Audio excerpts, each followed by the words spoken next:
கர்த்தருடைய பரிசுத்த நாமத்துக்கு மகிமை உண்டாவதாக. Glory be to the holy name of the Lord. பிலிப்பியருக்கு எழுதின நிருபம் 3ஆம் அதிகாரம் 5ஆம் வசனத்தை ஒரு விசை வாசிக்கலாம். Philippians 3rd chapter verse 5. நான் 8ஆம் நாளில் விருத்த சேதனம் அடைந்தவன், இஸ்ரவேல் வம்சத்தான், பென்யமீன் கோத்திரத்தான், எபிரேயரில் பிறந்த எபிரேயன், நியாயப்பிரமாணத்தின்படி பரிசேயன். கர்த்தருடைய பரிசுத்த நாமத்துக்கு மகிமை உண்டாவதாக. Glory be to the holy name of the Lord. இங்கே பவுல் தன்னை பல விதங்களிலே தன்னுடைய பழைய நிலவரங்களை தன்னுடைய ஜீவியத்தை வெளிப்படுத்துகிறதை நாம் பார்க்கிறோம்.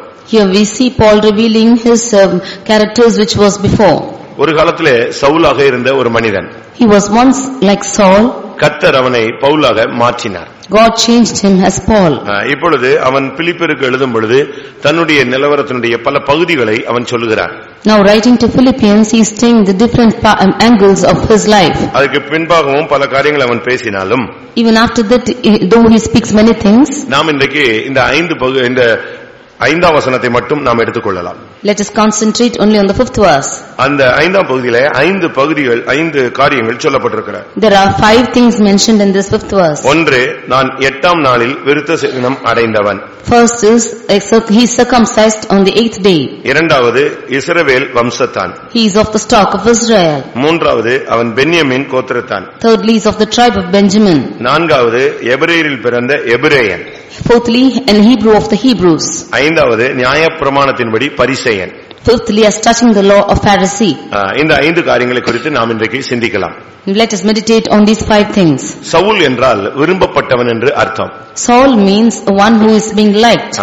அந்த மார்க்கத்துக்குள்ள வருகிறதுக்கு முன்பாக நீங்கள் பல காரியங்களை விரும்பலாம், உலகம் உங்களை மற்றவர்கள் விரும்பலாம். Before you could come into this religion, you might like many things and the world might like you in many things. Saul என்றால் விரும்பப்பட்டவன். One who is being liked is Saul. அதுக்கு முன்பாக அவனை பார்த்தால் எல்லாருக்கும் விருப்பமாக இருக்கும். Before that, all those who see him would like him. அவனுடைய அழகு, அவனுடைய சாயல், அவனுடைய பேச்சு, அவனுடைய சிரிப்பு, அவனுடைய செயல்கள் எல்லாருக்கும் விரும்பப்படத்தக்கதாக இருந்தது. His beauty, his talk, his way of behaviors, all were to be liking by the others. அவன் ஒரு காரியத்தை செய்தால் எல்லாரும் அதை விரும்புவார்கள். If he should do one thing, all of them will like it. அது ஒரு வாழ்க்கை. That is a life. ஆனால் கர்த்தர் அவனை சந்தித்து அந்த சவுலை பவுலாக மாற்றினார்.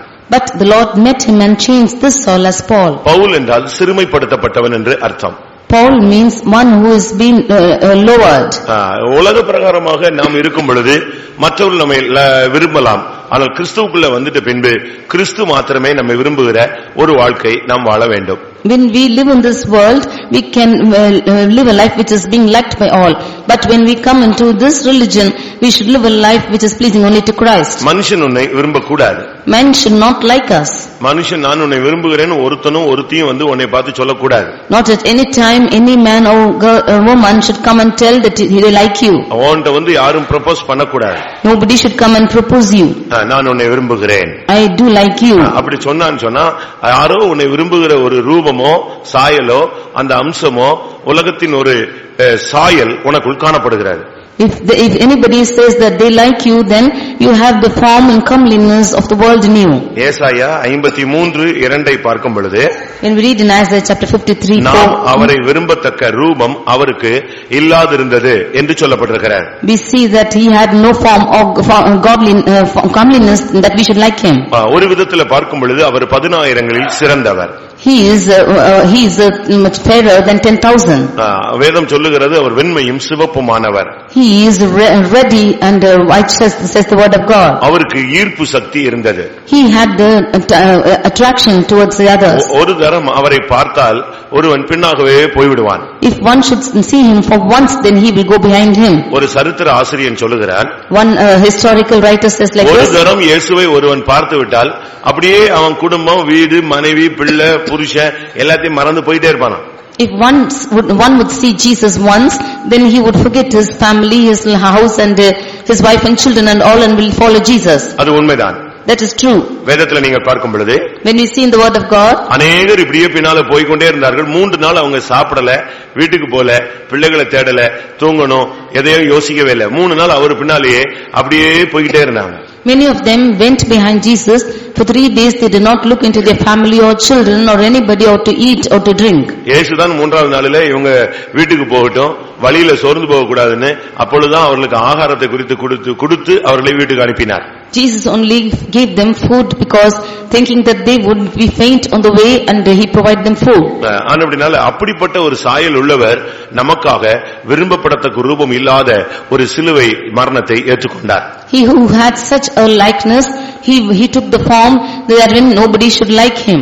அதுபோலதான் நாமும் இந்த மார்க்கத்துல வந்த பின்பு, like this even we after coming to this religion, ஒருவேளை இந்த மார்க்கத்துக்கு வர்றதுக்கு முன்னால உங்களுக்கு விரும்பப்படத்தக்க ரூபங்கள், விரும்பப்படத்தக்கதான சாயல்கள் இருக்கும்.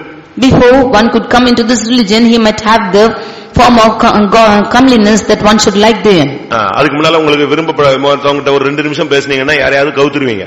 If you should talk for 2 minutes, then you will make them fall. ஆனா இந்த மார்க்கத்துக்குள்ள வந்த பின்பு இந்த செயல்கள், இந்த ஜீவியம், இந்த பகுதி நமக்குள்ள இருக்கவே கூடாது. But this life or this part should not be found in us after coming to this religion.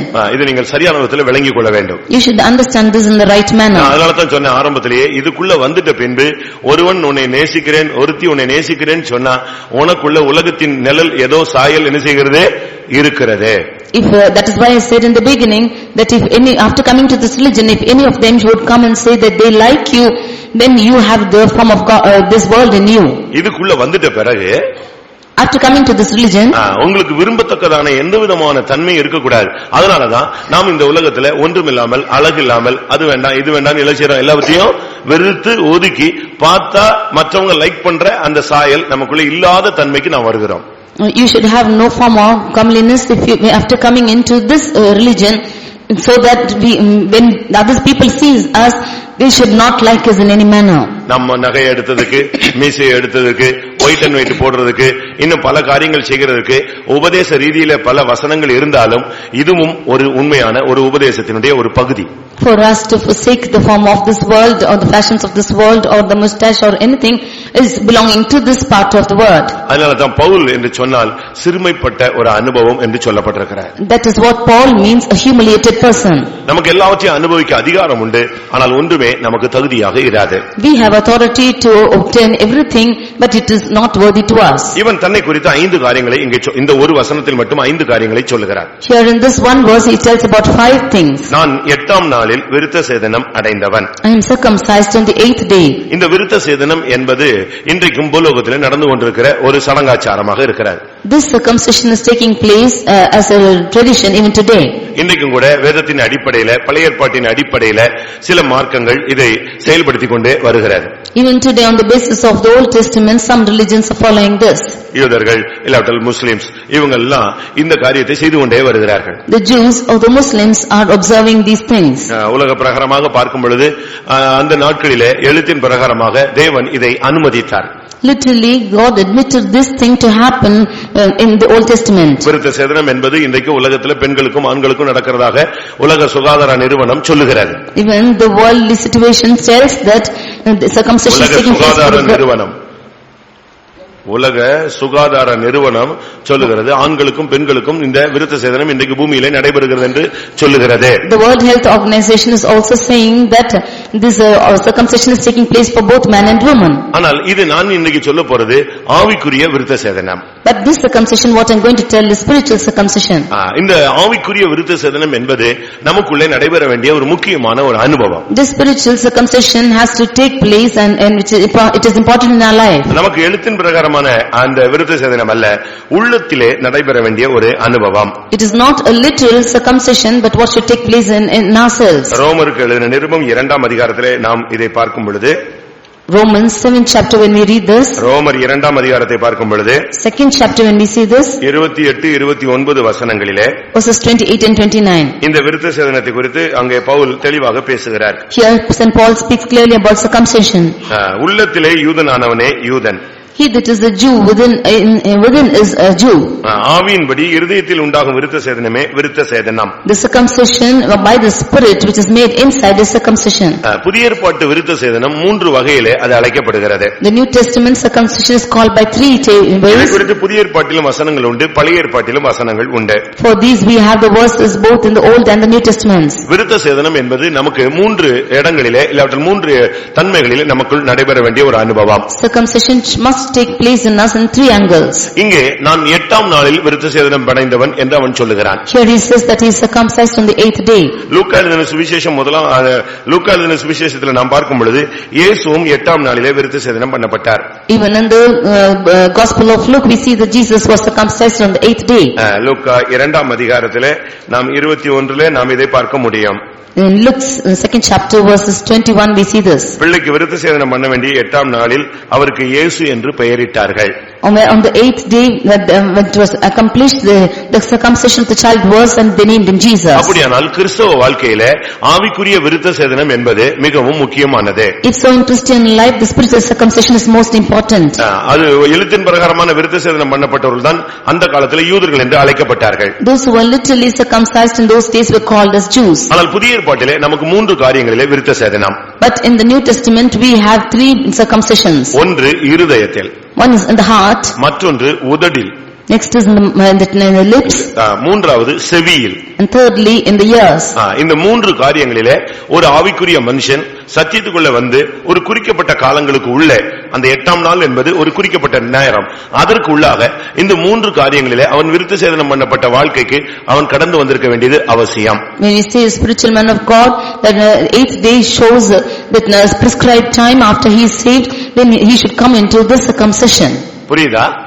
Do you understand this? இதுக்குள்ள வந்து ஒரு குறிக்கப்பட்ட காலத்துக்குள்ள ஒரு மனிதனுக்குள்ளே இந்த 3 விருத்த சேதனங்கள் நடந்திருக்க வேண்டும். After coming into this salvation in a man of God these 3 circumcision should take place. இல்லாவிட்டால் நீ சரியான விதத்துல இந்த அனுபவத்துக்குள்ள வரவில்லை. Or else you have not come into this right experience. ஒன்று இருதயம், மற்றொன்று உதடு, மற்றொன்று செவி.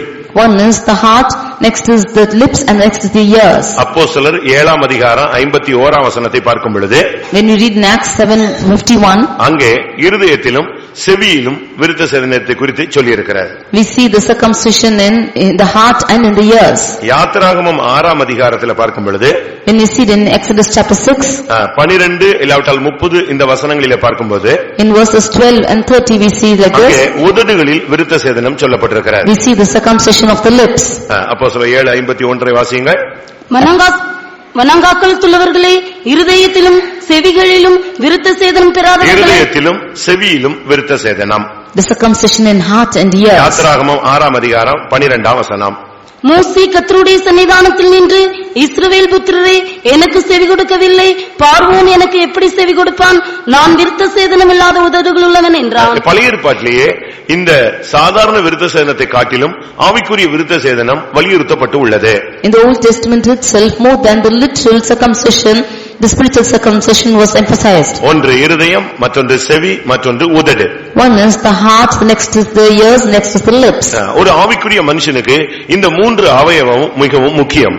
For the spiritual man of God, these 3 parts, members of the body, are important. இருதயத்தில் அவனுக்கு தோற்றங்கள் உண்டாகிறது. In the heart are the imaginations. எல்லா கதையும் இந்த செவி தான் கேட்கிறது. Everything is heard by these ears. எல்லா கதையும் வெளியே வரும்பொழுது இந்த உதடு தான் அதை உச்சரிக்கிறது, பேசுகிறது. Everything proceeds out from this mouth or the lips alone. ஒரு ஆவிக்குரிய மனுஷன் இந்த 3ஐயும் தன்னுடைய கட்டுப்பாட்டில் வைத்துக் கொண்டால் அவன் ஜெயித்து விடுகிறான். For the spiritual man of God, if he should keep all these 3 in control, then he will overcome. சிறு வயது முதலே ஒரு மனிதனுடைய இருதயத்தின் தோற்றம் பொல்லாததாய் இருக்கிறது என்று ஆதியாகமத்திலே நாம் வாசிக்கிறோம். We see in Genesis that from his young age all his imaginations of the heart is evil. பிரியமானவர்களே, நம்முடைய இருதயத்தின் நிலவரம் என்ன?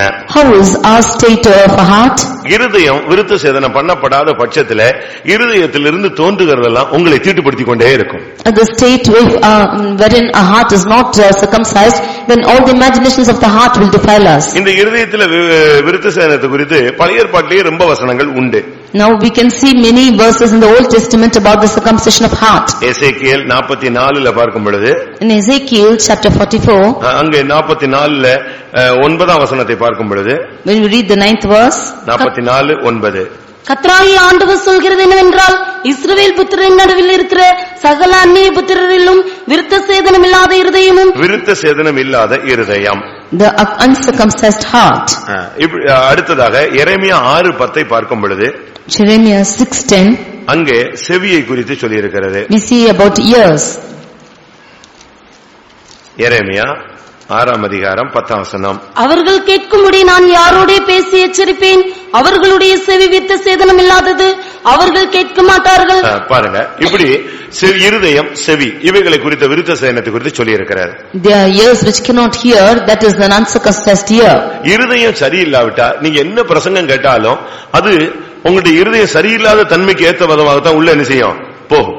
If the heart is not right, then you how much ever message you might hear, it will go in this angle that it's not hearing. நான் இப்போ ஒரு கருத்தை சொல்லுகிறேன், now I tell you of a truth, இல்லாவிட்டா ஒரு பிரசங்கத்தை சொல்லுகிறேன், or I tell you of a message. நீங்க ஒரு தவறான கருத்தோடு இதுல உட்கார்ந்து கேட்டுக்கிட்டு இருந்தீங்கன்னா இது அந்த சாக்கடைக்குள்ள தான் போய் விடும். If you in a wrong angle is listening to this message, then it will go to the இருதயம் ஏற்கனவே தீட்டா இருக்கு, இதுக்குள்ள போய் இது விழுந்தா எப்படி இருக்கும்? பன்றிகளுக்கு முன்பாக போய் விழுகிற முத்துக்களை போல இருக்கும். You yourself are already defiled, and when these verses come before you, it will be as the pearls before the swine. இருதயம் விருத்த சேதனம் பண்ணப்பட்டதாக இருந்தால் இருதயத்திலிருந்து புறப்படுகிறது மனிதனை கனப்படுத்தப்படக்கூடிய வாழ்க்கையை உண்டு பண்ணி கொடுக்கும். If your heart is circumcised, then that which proceeds from your heart will also honor you. கர்த்தருடைய பரிசுத்த நாமத்துக்கு மகிமை உண்டாவதாக. Glory be to the holy name of the Lord. முதலாவது நம்முடைய இருதயத்திலே அந்த விருத்த சேதனம் நடைபெற வேண்டும். Firstly, the heart should be circumcised. இன்னைக்கு அப்படி நடக்காதபடினால்தான் நாம் என்ன நமக்கு பிரசங்கம் கேட்டாலும் ஒரு செயல்பாடு இல்லை. Today, because that does not take place in our heart, all what we hear is not having any works. நம்முடைய கேரக்டர் ரொம்ப ஒஸ்டா போனதுக்கு காரணம் நம்முடைய இருதயத்திலே விருத்த சேதனம் இல்லை.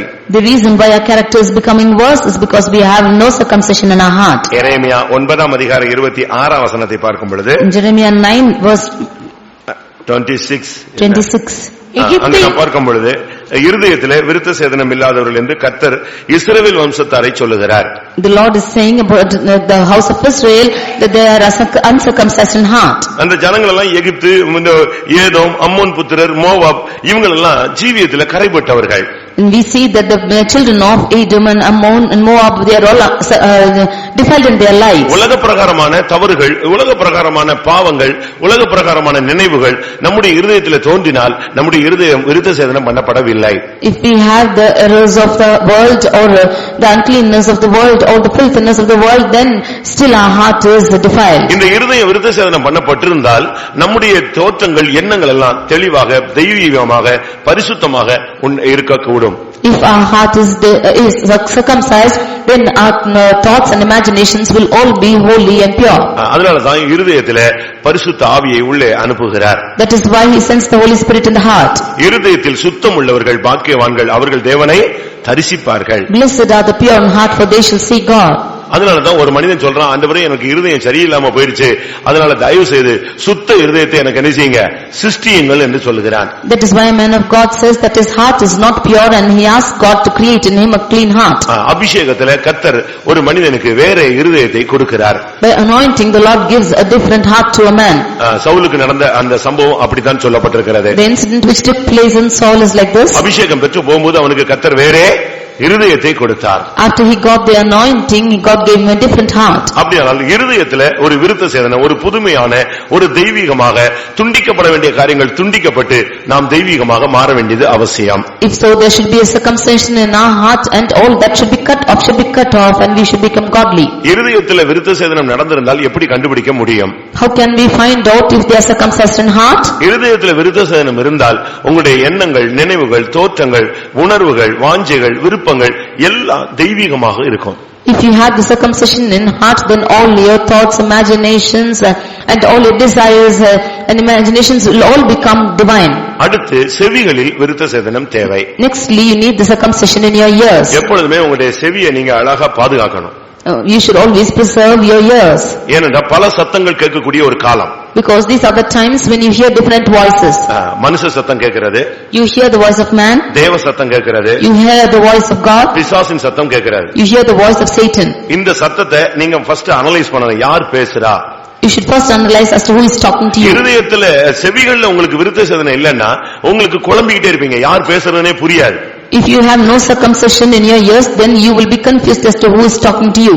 ஒரு சிலர் எல்லாம் போன்ல பேசின உடனே கண்டுபிடிச்சிடுவாங்க, யார் பேசுறான்னு கண்டுபிடிச்சிடுவாங்க. Some of them will find out as to who is speaking to your phone. டக்குன்னு சொல்லுவாங்க, அம்மாவா, அப்பாவா, மாமா, ஏதாவது ஒன்னு சொல்லிடுவாங்க. Immediately they will say if it's the mother or father or uncle or anybody. ஆனா ஒரு சிலருக்கு எத்தனை தரம் கேட்டாலும் யாருங்க, நீங்க யாருங்கன்னு சொல்லுவாங்க. நான் பேசினா, நான் ஒரு விசுவாசிட்ட பேசுறேன், ஹலோன்னு கேட்டா என் மாமாவான்னு கேட்டுச்சு. சரிதான். அவங்க மைண்ட்ல ஃபுல்லா எப்படிதான் ஓடிக்கிட்டு இருக்கு? மாமா தான் ஓடிக்கிட்டு இருக்காரு. Some of them, how many ever times we talk, they will not know. And once when I took for a believer, and they asked me if I am an uncle in the mind. செவியில விருத்த சேதனம் இருந்தாதான் அது தேவ சத்தமா மனுஷ சத்தமா பிசாசு பேசுறாங்கறத என்ன செய்ய முடியும்? அனலைஸ் பண்ண முடியும். If the ears are totally circumcised, only you can analyze if it is the voice of man or voice of God or voice of Satan. என்னுடைய ஆடுகள் என் சத்தத்துக்கு செவி கொடுக்கும். My sheep will hear my voice. அந்நிய சத்தத்துக்கு அது என்ன செய்யாது? செவி கொடுக்காது. It will not give ear to another alien voice. இப்போ நீங்க ஒரு சினிமா பாட்டை கேக்குறீங்க, போறீங்க, ஒரு பாட்டு கேக்குது, அது உனக்குள்ள வராது. You are listening to a cinema song, but it will not come into you. ஏன்னா செவி என்ன செய்யப்பட்டிருக்கு? விருத்த சேதனம் பண்ணப்பட்டிருக்கு. Because your ears are circumcised. அதே நேரத்துல செவி விருத்த சேதனம் பண்ணலன்னா அந்த பாட்டை கேட்ட உடனே கை லேசா இடிக்கும், இல்ல கால் லேசா ஆடும். If your ears are not circumcised, when you hear that song, your hands or your legs will tap. ஏன்னா அங்க செவியில் என்ன இல்ல? விருத்த சேதனம் இல்ல. அதனால அது உள்ள என்ன செய்யுது? வந்து இந்த சரீரத்தை என்ன செய்யுது? ரிதத்துக்கு ஏத்த மாதிரி அசைய வைக்குது. Because your ears are not circumcised, that music is coming into you and it is making you act to the rhythm. இந்த செவியில விருத்த சேதனம் இல்லாதனால தான் ஏவாள் யார் பேசுறாங்கறதையும் இந்த பேச்சுக்கு கீழ்ப்படியலாமங்கறதை அனலைஸ் பண்ண முடியாம கடைசில அவனுடைய உபதேசத்துக்கு செவி கொடுத்து விட்டாள். Because the ears of Eve was not circumcised, she could not discern as to who is speaking and whom to obey, and she yielded to the voice of Satan. பிசாசுன்னு சொல்றதுக்கு என்ன இல்ல அவளுக்கு? அந்த தெளிவு இல்லாமல் போய்விட்டதே. She did not have the clarity to say get the hand Satan. நம்முடைய செவிகள் எப்படிப்பட்டதா இருக்கிறது? How is our ears? செவிகள் விருத்த சேதனம் பண்ணப்பட்டிருந்தா உன்னுடைய செவியை கர்த்தர் திறப்பார். கர்த்தர் கவனிக்கும்படி உன்னோடு பேசுவார். உன்னோடு அவர் இடைபடுவார். If your ears are circumcised, the Lord will open your ears and the Lord will speak to you that you might hear. ஏசாயா 50ல நீங்க 4:5 நீங்க வீட்ல போய் படித்துக் கொள்ளுங்கள். In Isaiah chapter 50 verses 4 and 5 you can read it. ஒரு ஆவிக்குரிய தேவனுடைய பிள்ளை என்று சொல்லுகிறவன் எப்பொழுதுமே செவிகளை சரியான விதத்துல விருத்த சேதனத்துல வைத்துக் கொள்ள வேண்டும். A spiritual child of God should always keep his ears in proper condition. அப்பொழுதுதான் அவனுக்குள்ள அந்நிய சத்தம் உள்ள வராது. Only then alien voices cannot come into him. அடுத்து செவியில விருத்த சேதனம் இருந்தால், nextly if there is circumcision of ears, கர்த்தர் ஒரு ஆலோசனை கொடுத்தா அதை கேட்ப. You will hear to the counsel of God. பெரியவங்க ஒரு ஆலோசனை சொன்னா அது நீ கேட்ப. You will hearken to the counsel of the elders. ஒரு சிலருக்குலாம் காது இருக்கு ஆனா கேட்கிற மாதிரியே இல்ல. Some of them have ears but it does not seem as they hear. காது உள்ளவன் கேட்க கடவன் சொன்னாரு, இயேசு பிரசங்கம் பண்ணாரு, எல்லாருக்கும் காது இருந்துச்சு ஆனா செவியில் என்ன இல்ல? விருத்த சேதனம் இல்ல. அதனால கேட்டோம், அது வேலை செய்யாமலே போய்விட்டது. He that hath ear to hear, let him hear, says Jesus, but they had ears but they had not circumcision, therefore they could not hear it. அதனால தான் எரேமியா 6:10 அந்த வார்த்தையை சொல்றார், இவர்கள் செவி விருத்த சேதனம் இல்லாதது, இவர்களுக்கு கர்த்தருடைய வசனம் நிந்தையாக இருக்கிறது. கர்த்தருடைய வசனத்தின் மேல அவங்களுக்கு என்ன கிடையாது? விருப்பம் கிடையாது. விருப்பம் இருந்தாதான் பைபிள் ஸ்டடிக்கும் காத்திரு கூட்டத்துக்கும் சண்டே சர்வீஸுக்கும் ஓடி வந்துருவானே. Therefore in Jeremiah chapter 6 verse 10 they says that their ears are not circumcised, that they cannot hearken, and the word of the Lord is unto them a reproach. காலையில உன்னுடைய செவி விருத்த சேதனம் பண்ணப்பட்டு காலையில எந்திரிச்ச உடனே சென்சார் ஆயிருக்கணும். கரெக்டா செவி விருத்த சேதனம் இருந்துச்சுன்னா காலையிலேயே கர்த்தர் உனக்கு என்ன செய்வாரு? அன்னைக்கு தேவையான வார்த்தைகள், வசனங்கள், ஆலோசனைகளை உனக்கு போதிப்பார். Every morning if our ears are circumcised, then every morning the Lord will speak to you and he will give you his counsel, his words, and the right counsel to you. மூன்றாவது, அங்கே உதடுகளில் விருத்த சேதனத்தை குறித்து மோசே பேசுகிறார். Thirdly, Moses speaks about the circumcision of lips. அதுக்கு ஒரு காரணம் சொல்றாரு. And he is telling one thing like this. என்னுடைய உதடு விருத்த சேதனம் பண்ணப்படல, அதனால நான் சொன்னா யாருமே கேட்க மாட்டாங்க. He says that my lips are not circumcised and therefore if I speak they will not listen. அந்த வசனத்தை திரும்ப வாசிப்போம். யாத்திராகமம் 6ஆம் அதிகாரம் 12 இல்லனா 30. மோசே கர்த்தர்ட்ட சொல்ற ஒரு வார்த்தை. மோசே கர்த்தருடைய சன்னிதானத்தில் நின்று இஸ்ரவேல் புத்திரரே எனக்கு செவி கொடுக்கவில்லை, பார்வோன் எனக்கு எப்படி செவி கொடுப்பான்? நான் விருத்த சேதனம் இல்லாத உதடுகள் உள்ளவன் என்றான். நீ சொன்னதை மத்தவன் கேட்கணும்னா உன் உதட்டுல என்ன இருக்கணும்? ஒரு விருத்த சேதனம் இருக்கணும். If the others should listen to what you say, you should have circumcision in your lips. உன்னுடைய வாயில ஒரு அபிஷேகம் இருக்க வேண்டும். You should have an anointing in your lips. அது கர்த்தருடைய வார்த்தையாக இருக்க வேண்டும். That should be the word of God. இவன் சொல்றான் என் உதட்டுல விருத்த சேதனம் இல்ல, அதனால நான் சொன்னா யாரே கேட்க மாட்டான். இஸ்ரவேல் ஜனமே கேட்காது, திருப்பி போய் பார்வோன் எப்படி கேட்பான் அப்படின்னு இவனே சொல்றான். கரெக்டா? He himself is telling the time of uncircumcised lips, and the children of Israel themselves will not hearken to me. How will Pharaoh hear me? உங்க பிள்ளை நீ சொல்றத கேக்குறானா? Is your child hearkening to you? உன் மனைவி நீ சொன்னதை கேக்குறாளா? Is your wife listening to you? உங்க புருஷன் நீ சொல்றதை கேக்குறாங்களா? Is your husband listening to you? சபையில உள்ள விசுவாசி ஊழியக்காரன் சொல்றதை கேக்குறானா? Are the believers of the church listening to the workers? நம்ம இதிலேயே கண்டுபிடிச்சுக்கலாம் இதெல்லாம். From this we can find out. நம்ம இதிலேயே ஈஸியா கண்டுபிடிச்சிடலாம். உன்னுடைய உதடு விருத்தசேதனம் பண்ணப்பட்டிருந்தா உன்னுடைய வார்த்தைக்கு கனம் இருக்கும், எல்லாரும் கீழ்ப்படிவாங்க. If your lips are circumcised, then you will have an honor for your words. ஒரு சிலருடைய உதடெல்லாம் விருத்தசேதனம் இல்ல, பேசுறதெல்லாம் மரியாதை இல்லது, பேசுறதெல்லாம் கொச்சையா பேசுறது, அசிங்கமா பச்சையா பேசுறது. இது அவங்க ரட்சிக்கப்பட்டாங்க, பட் அது இன்னும் சாகல. Some of their lips are all uncircumcised. They speak in bad words, they speak vulgar words, and still their old nature is not died. வளர்ந்த தங்களுடைய பிள்ளைகளிடையே ஒரு சில தாறுமாறா அசிங்கமா பேசுறாங்க. Unto the children who have been grown up, to them the parents are speaking in unworthy ways. இவங்களே கெட்ட வார்த்தை சொல்லி என்ன செய்றாங்க? பிள்ளைகளை திட்டுறாங்க. They themselves are scolding them with bad words. அதே தான் திரும்ப பிள்ளை என்ன செய்யும்? உங்களை ஒரு காலத்துல பேசும். That is what the children will speak back to you once. அதத்தான் பிள்ளை தாயிட்ட பேசும் மறுபடி. That is what the child will speak to the mother. ஒரு சிலர்லாம் நல்ல வேஷம் போடுறாங்க, பக்தியின் வேஷம் இருக்கு ஒரு சிலருக்கு. Some of them are putting the fashion of godliness. வீட்ல போய் ஒரு நாள் கூட இருந்தாதான் தெரியும் அவங்களுடைய originality. If you should go and take the meeting in their house, you will know their originality. நம்முடைய உதடு ரொம்ப கவனமாக இருக்கணும். Our lips should be very careful. அவங்களுடைய உதடுகளில் அருள் பொழிகிறதுன்னு சொல்லிருக்கு. In your lips is favor pouring out. அவருடைய உதடுகளிலிருந்து தேன் ஒழுகுகிறது. வசனம் தான் வரணும், தெய்வீகமான வார்த்தைகள் தான் வரணும், கிருபை பொருந்தின வார்த்தைகள் மட்டுமே வர வேண்டும். From out of their lips is pouring out honey. From the lips should come out graceful words and godly words. உன்னுடைய உதடு விருத்தசேதனம் பண்ணப்பட்ட உதடாக இருந்தால் உன்னுடைய வார்த்தைக்கு மதிப்பு மரியாதை உண்டு. If your lips are circumcised lips, then your words are full of honor and manner. இன்னைக்கு உங்களுடைய உதடுகள் எப்படி இருக்கு? Now how are your lips? உங்களுடைய உதடுகளில் இருந்து தேன் கர்த்தருடைய வார்த்தை வருகிறதா? Does the word of God come out of your lips? உன்னத பாட்டு 4ஆம் அதிகாரம் 11ஆம் வசனத்துல என் மனவாளியே உன் உதடுகளில் இருந்து தேன் ஒழுகுகிறதுன்னு சொன்னார். அதாவது வசனங்கள் வார்த்தைகள் தெய்வீகமான வார்த்தைகள் தான் உன் வாயிலிருந்து புறப்பட வேண்டும். In Songs of Solomon 4th chapter we see that from out of your lips is pouring out honey, and therefore the word of God only should proceed from your mouth. ஆவிக்குரிய ஜீவியத்தை வாழ்ந்து காட்ட வேண்டிய ஒரு காலம் இதுதான். This is the time when you should live a spiritual life. ஆண்டவருடைய நாமத்தை மகிமைப்படுத்த வேண்டிய காலம் இதுதான். This is the time when you should glorify the name of the Lord. அப்படிப்பட்ட ஒரு தன்மை தான் நமக்கு இருக்க வேண்டியது அவசியம். This is the character which we need now. ஆவிக்குரிய தேவனுடைய பிள்ளைகள் நாம் எப்படி இருக்கிறோம்னு பாருங்க. See, examine as to how we spiritual people are. இன்னைக்கு अनेகருடைய உதடுகளிலிருந்து தாறுமாறான வார்த்தைகள் வருகிறது. From out of the lips of many are coming perverse words. உன்னதப்பட்ட 5ஆம் அதிகாரம் 13ஆம் வசனத்தை பார்க்கும் பொழுது in we read in Songs of Solomon 5:13, அவர் உதடுகள் லீலி புஷ்பங்களை போன்றது. His lips are like lilies. வாசனையுள்ள வெள்ளை போலம் அதிலிருந்து வடிகிறது. And dropping sweet smelling myrrh. அவருடைய வார்த்தையில வாசனை இருக்குதான். அவ்வளவு ஈர்ப்பு சக்தி உள்ள வார்த்தைகள் தான் வெளியே வந்தது. In his lips are found the words, and it is attractive words. இங்கே பவுல் சொல்லுகிறார், நான் 8ஆம் நாளில் விருத்தசேதனம் அடைந்தவன். Here Paul says that I am circumcised on the 8th day. ரட்சிக்கப்பட்டு ஞானசானம் பெற்று அபிஷேகம் பெற்று கொஞ்ச நாட்களுக்குள்ள உங்களுடைய இருதயத்தின் தோற்றங்கள் பரிசுத்தமாய் மாறிடணும், உங்களுடைய கேட்கும் திறன் தெய்வீகமாய் மாறிடணும், உங்களுடைய பேசும் திறனும் தெய்வீகமாய் மாறிவிட வேண்டும். After you being saved and being baptized by the Holy Spirit, your tendency of your heart, your tendency of your ears, your lips should be circumcised. இரண்டாவதாக அவன் தன்னை இஸ்ரவேல் வம்சத்தான் என்று சொல்லுகிறான். Secondly, he calls himself of the stock of Israel. இஸ்ரவேல் சொன்னா போராடினவன் என்று அர்த்தம். Israel means one who has strove. யாக்கோபு தான் இஸ்ரவேலாய் மாறுகிறான். Jacob is now turned as Israel. இஸ்ரவேல் தான் யெஷூரனாய் மாறுகிறான். Israel is turning out as Jeshurun. ஒரு சாதாரண மனுஷனாய் இருந்து he was an ordinary man. நாம் இதற்குள்ள விசுவாசியாய் மாறி after coming into this we become believers. அடுத்து நாம் யாரா மாறுறோம்? பரிசுத்தவானாய் மாறுகிறோம். and later we become a holy person.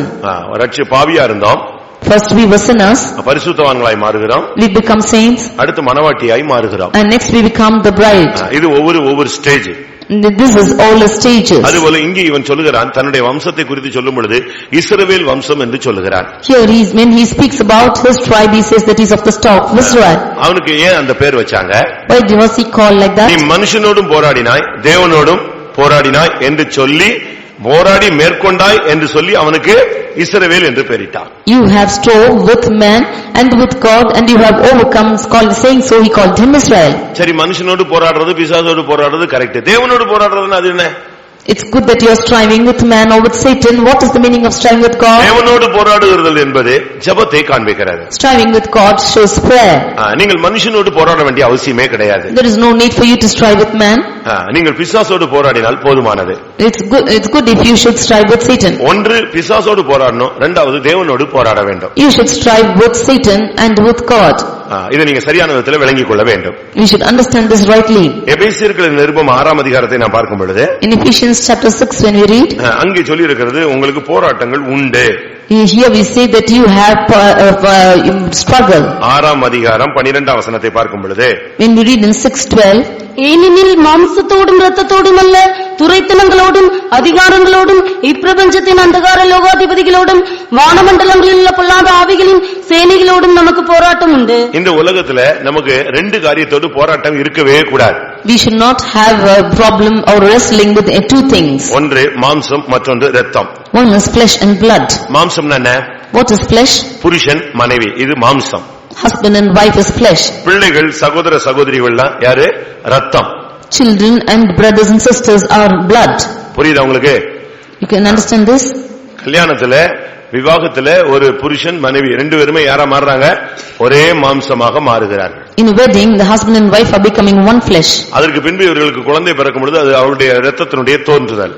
After that, the children born to them are the appearance of blood. இதத்தான் யோவான் 1ஆம் அதிகாரத்துல புருஷ சித்தத்தினாலாவது இரத்தத்தினாலாவது என்று தோன்றினவர்கள் என்று சொல்லப்பட்டிருக்கிறார். In John's Gospel, first chapter, we see that he is not born of the will of man or the will of or blood. யோவான் 1:13. John 1:13. இது இரத்தத்தினால், அதாவது பிள்ளைகள் சகோதர சகோதரிகள். This is blood, that is the children and the brother and sister. ஒரு விசுவாசிக்கு இந்த ரெண்டு பேரோட போராட்டம் இருக்கவே கூடாது. For a believer, he should not have a striving with these two things. மனைவிட்ட போராடிட்டு இருக்கிறது, புருஷன்ட்ட போராடிட்டு இருக்கிறது, பிள்ளைகள்ட்ட போராடுறது, பெற்றோர்ட்ட போராடுறது, அண்ணன் தம்பிட்ட சண்டை போட்டு கிடக்கிறது, இது ஒரு விசுவாசியினுடைய ஸ்தானமே அழகே கிடையாது. The measure of the believer is not to strive with the husband or wife or children or brethren like this. ஏனெனில் மாம்சத்தோடும் இரத்தத்தோடும் அல்ல. Because it's not with flesh and blood. நமக்கு போராட்டங்கள் துரைத்தனங்களோடும் அதிகாரங்களோடும் இப்பிரபஞ்சத்தின் அந்தகார லோகாதிபதிகளோடும் வான மண்டலங்களில் உள்ள பொல்லாத ஆவிகளின் சேனைகளோடும் நமக்கு போராட்டம் உண்டு. But we have wrestling with the principalities and powers and rulers of darkness of this world and spiritual wickedness in high places. நீங்க மனைவிட்ட போராடுறத விட்டுட்டு மனைவியோடு போராடுற ஆவிட்ட போராடுங்க. You leave striving with your wife and you wrestle with the spirit which is working against her. பேதுரு இயேசுட்ட வந்து சொன்னா, நீ பாடுபடக்கூடாதுன்னு சொன்னான். Peter came to Jesus and said that you should not suffer. உமக்கு இப்படி சம்பவிக்க கூடாதுன்னு சொன்னான். He said that such things should not happen to you. உடனே இயேசு பேதுருவை பார்த்து எனக்கு அப்பாலே போ சாத்தானேன்னு சொன்னார். Immediately looking at Peter, Jesus said, "Get thee hence, Satan." அதோட அவன் ஓடி போய்ட்டானா? Did he run away like that? அப்படி அல்ல. It's not so. அவனுக்குள்ள இருக்கிற மனிதனுக்கு ஏற்றவைகளை சிந்திக்கிற ஆவியை தான் கர்த்தர் என்ன செஞ்சாரு? துரத்தி விட்டாரு. He is only rebuking the spirit which is thinking concerning man. அதோட அவனை துரத்தாம அவனுக்குள்ள இருக்கிற அந்த தேவனுக்கு விரோதமாய் சிந்திக்கிற ஆவியை அவர் துரத்தினார். He did not chase him, but he chased the spirit which is against the will of God. ஒரு ஆவிக்குரிய தேவனுடைய பிள்ளை என்று சொல்லுகிறவன் நம்மளுக்கு யாராவது விரோதமா வந்தா அவனுக்குள்ள இருக்கிற ஆவியை துரத்துங்க, அவன் பீஸ்ஃபுல் ஆயிடுவான். For a spiritual child of God, you should chase away the spirit which is afflicting him, then he will become peaceful. யாக்கோபுக்கும் ஏசாவுக்கும் பயங்கரமான பிரச்சனை. There was a great big conflict between Esau and Jacob. ரெண்டு பேரும் ஜென்ம விரோதிகளா மாறிட்டாங்க. They were becoming enemies to the end. யாக்கோபுக்கு அவனை ஏசாவை மேற்கொள்ள சக்தி கிடையாது. And Jacob did not have any power against Esau. அதனால ஓடி போய்ட்டான். Therefore he fled. இப்ப திரும்பி வர்றான். Now he is returning back. இப்ப ரெண்டு பேரும் சந்திக்கணும். Now both of them are meeting together. ரெண்டு பேரும் திருப்பி சண்டை போட்டாங்களா?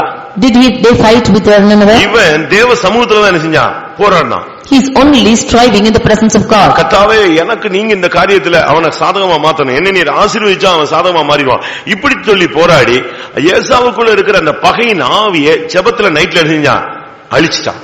He strove in prayer the whole night against the spirit which was working in Esau and said and asked God to make peaceful. இயேசு பகையை சிலுவையிலே கொன்றார். God or Jesus overcame this enmity on the cross. நீங்க நைட்ல ஜெபத்துல பகல் ஜெபத்துல உங்களுக்கு விரோதமான ஆட்களுக்குள்ள இருக்கிற ஆவி அழிச்சிருங்க.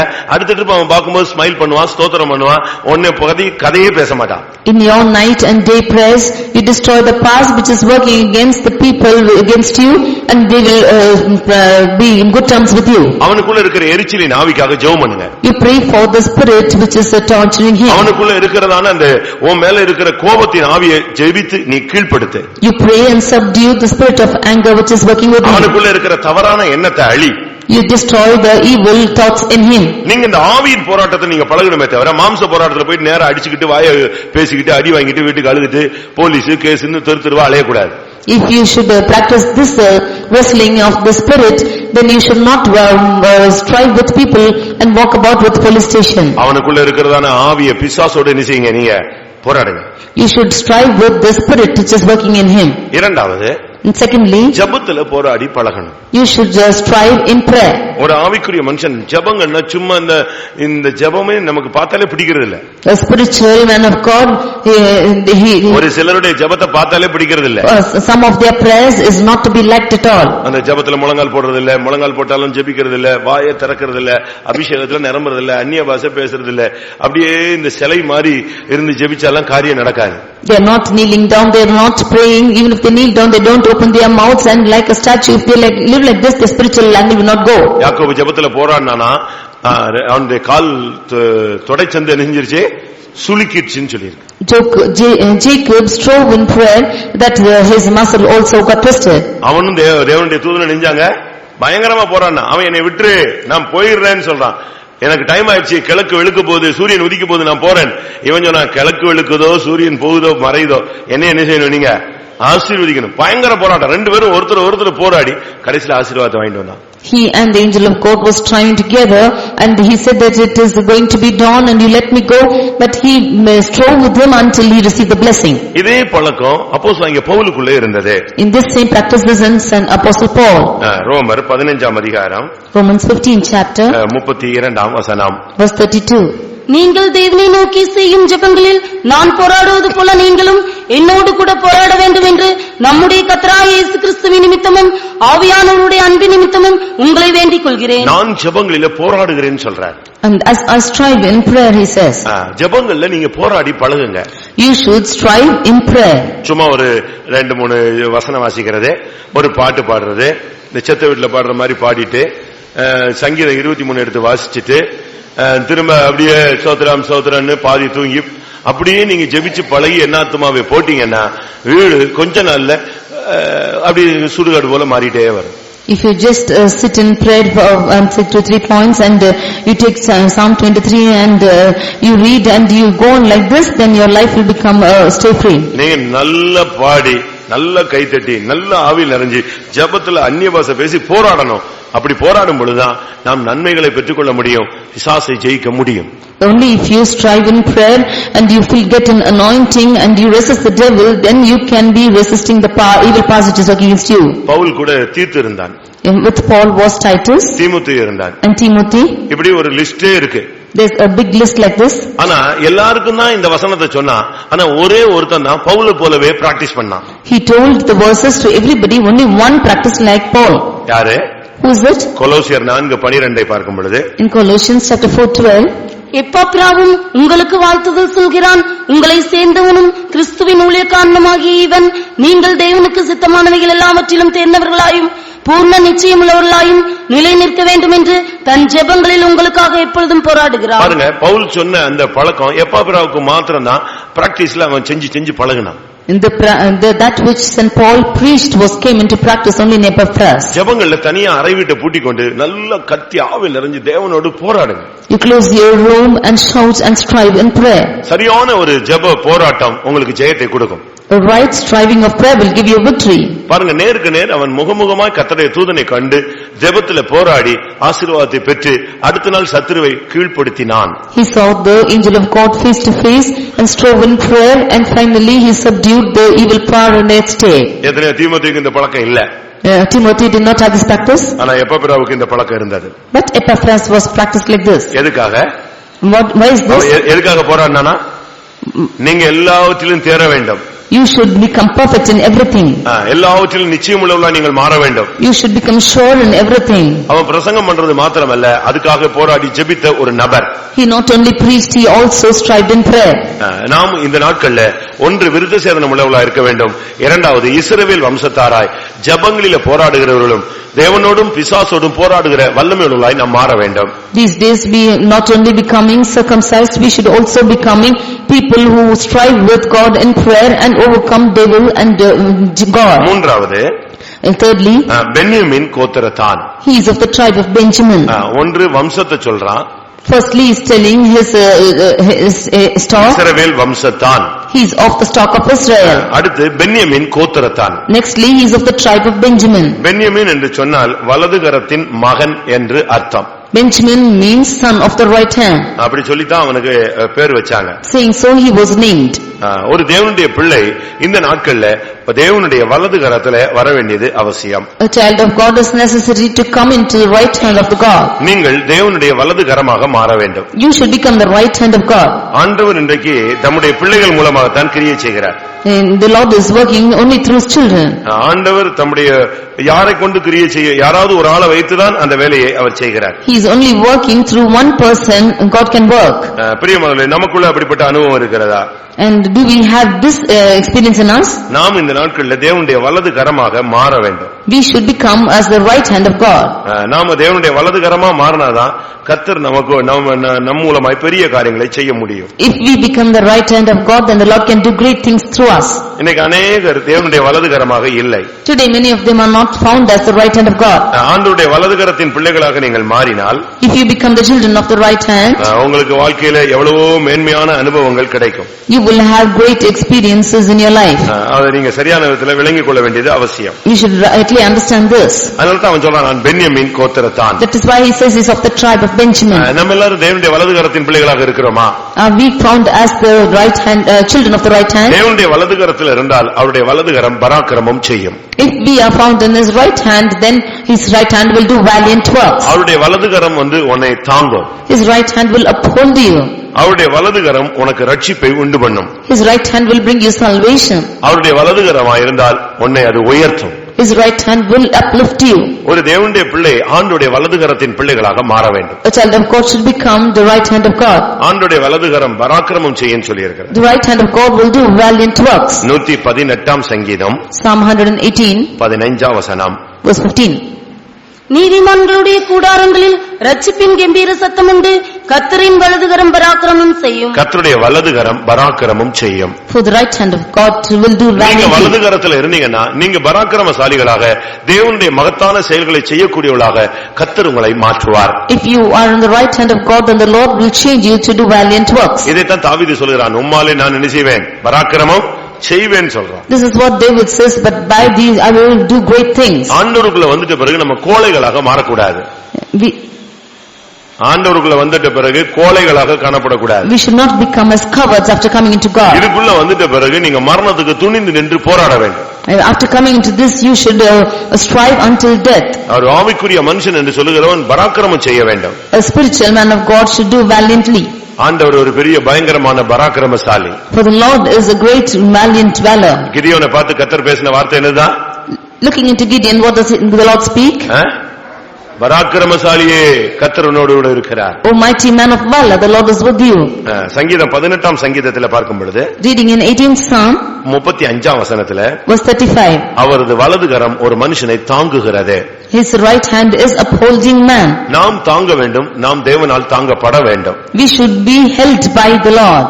ஆண்டவர் நம்மை தாங்க வேண்டும். The Lord should hold us. என் கால்கள் சறுக்குகிறது என்று சொல்லும் பொழுது கர்த்தாவே உம்முடைய கிருபை என்னை தாங்குகிறது. When I see that my footsteps slide, the grace of the Lord is upholding me. நீங்க தேவனுடைய வலதுகரமா இருந்தா மத்தவங்களை விழுந்து போகிறவர்களை நீங்கள் தாங்குவீர்கள். If you be the right hand of God, then you will uphold the ones who are falling. எப்பவுமே நம்மள மற்றவங்க தாங்கணும் தாங்கணும் நினைக்க கூடாது. நீங்களும் மற்றவர்களை தாங்குகிறவர்களா என்ன செய்யணும்? மாறணும். We should not always think that others should hold us. We should be the ones holding others. குழந்தையாக இருக்கும்போது நாம் குழந்தையை தாங்குகிறோம், தூக்குகிறோம், சுமக்கிறோம். நாம் வயதாகும் பொழுது நம்முடைய பிள்ளைகள் நம்ம என்ன செய்யணும்? தாங்கணும். அதான் concept. When we were children, we were being held up and we were being carried, but when we become old, we are carrying our children. பலவீனரை தாங்குங்கள். We should uphold the weak ones. விசுவாசத்திலே பலவீனரை தாங்குங்கள். We should hold the ones who are weak in faith.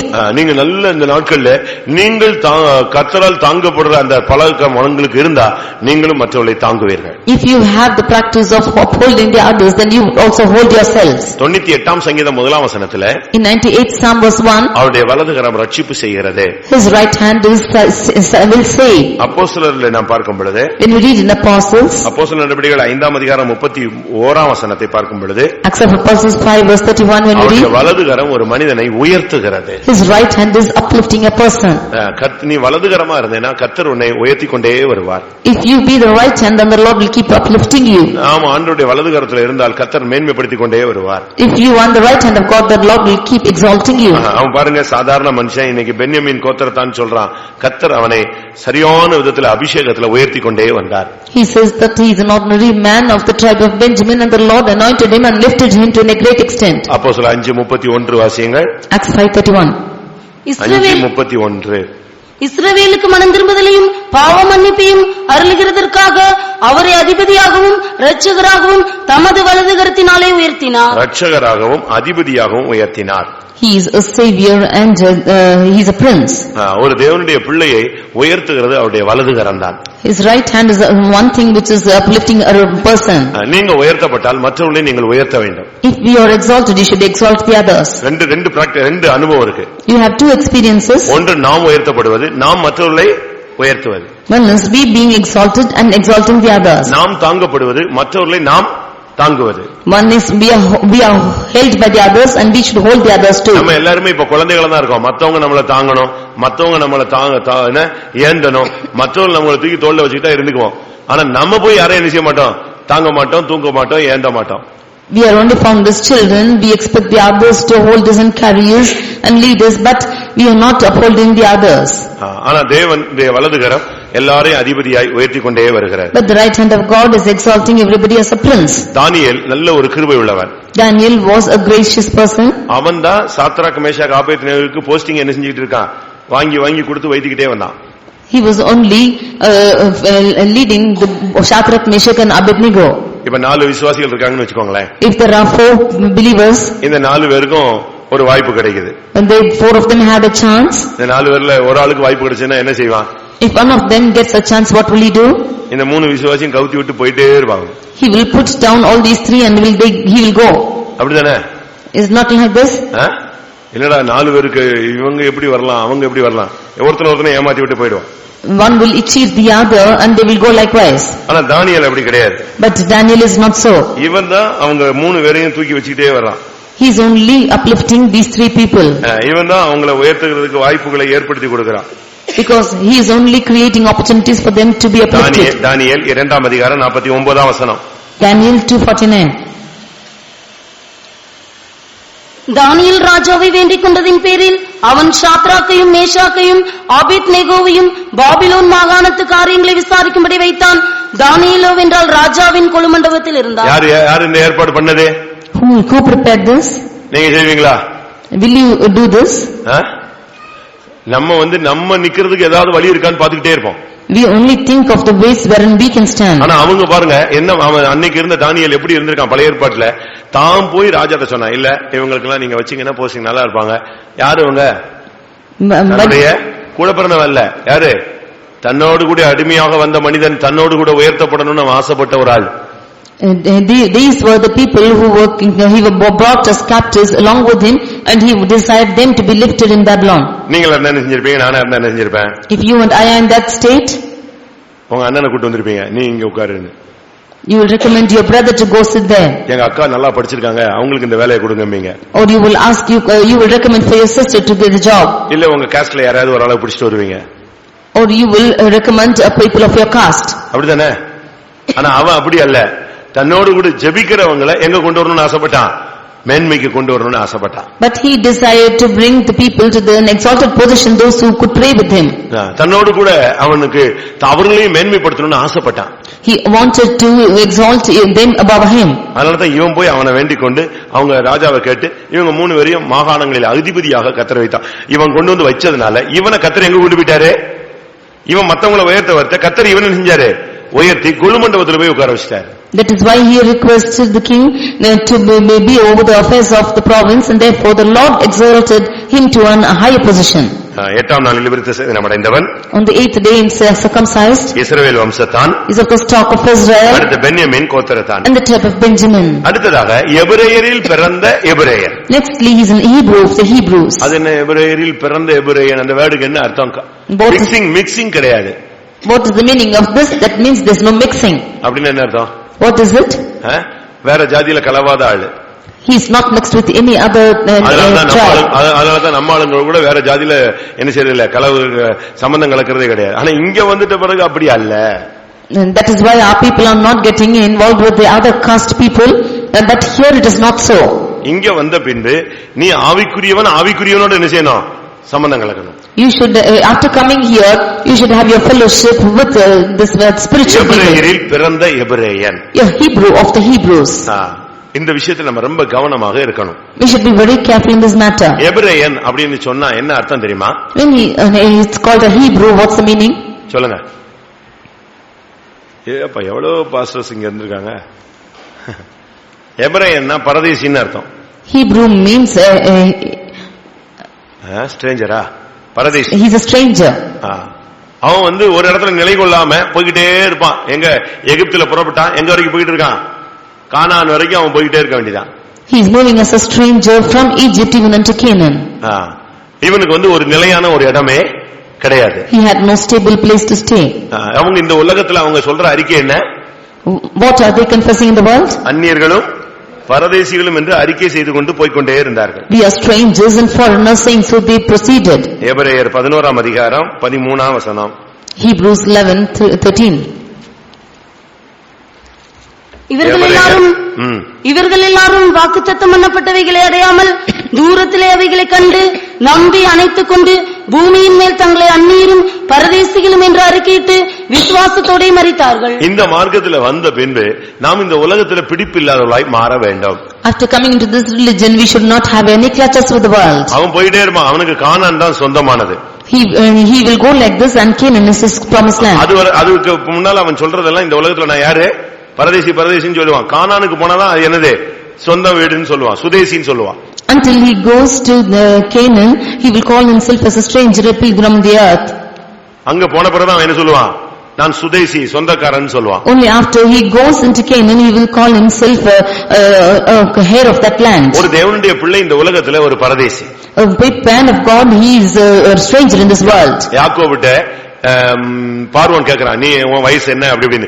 இவன் சொல்றான், நான் பரதேசியாய் சஞ்சரிச்ச வருஷம் இத்தனை வருஷம். அதாவது வீடு வாசல் இல்லாம தெரு தெருவா சுத்திட்டு இருந்தது. And to Jacob, Pharaoh is asking him, who are you and what is your work? He is telling that my life of pilgrimage is so many years. நமக்கு இந்த உலகத்துல என்ன வசதி இருந்தாலும் நான் இந்த உலகத்துல யார்தான்? பரதேசிகள் தான். How many facilities we might have in this world, we are pilgrims on this earth. அதை நீங்க சரியான விதத்துல விளங்கிக் கொள்ள வேண்டும். You should understand this in right way. 119ஆம் சங்கீதம் 19ஆம் வசனத்துல 119th Psalm verse 19, தாவீது சொல்றான், நான் பூமியிலே பரதேசி.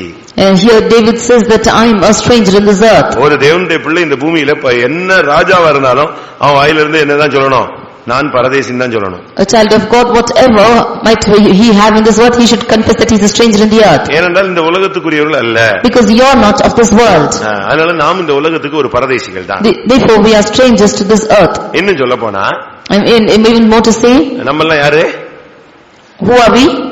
தெரிந்து கொள்ளப்பட்ட பரதேசிகள். We have been strangers who are called. முதலாம் பேதுரு 1ஆம் அதிகாரம் 2ஆம் வசனம். 1 Peter 1:2.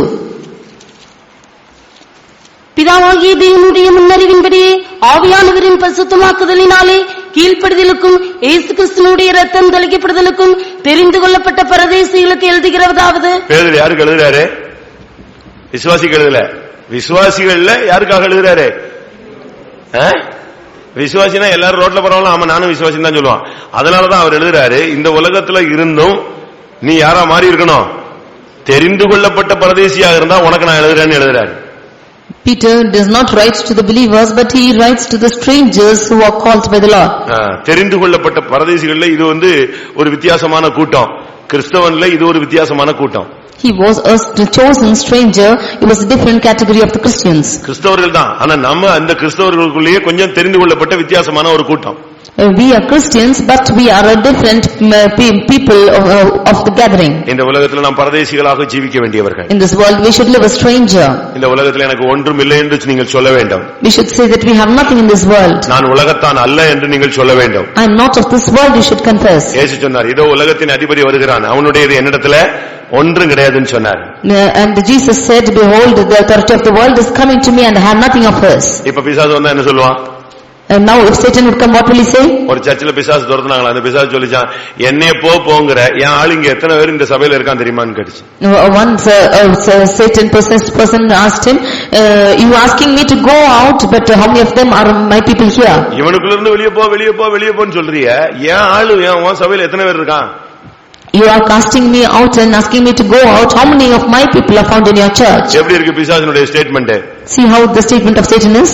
இங்க இருந்தாலும் இவங்க எல்லாம் கட்சி மாறின ஆளுங்க உள்ள இருக்காங்க. Even if you are here, you are people who are turned into different angles. ஒரு தேவனுடைய பிள்ளை இந்த உலகத்துல பரதேசியாக இருக்கணும். உலகத்துல இதோ வருகிறான், அவனுடைய எண்ணத்துல ஒன்றும் இல்லைன்னு தைரியமா நம்ம சொல்லணும். A true child of God should call himself a stranger and when the Satan is coming, he has nothing to claim in me.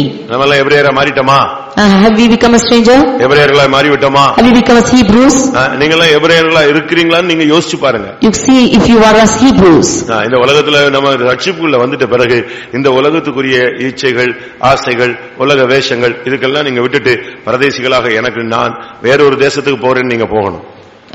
After coming into this religion, you should leave hold of the lusts and the desires and all the fleshly matters and go to the habitation which you long for. கடைசியாக Lastly, அவன் சொல்கிறான், நியாயப்பிரமாணத்தின்படி நான் பரிசேயன். as touching the law, I am a Pharisee. பரிசேயன் என்று சொன்னா பிரிந்தவன் என்று அர்த்தம். Pharisee means one who has been separated.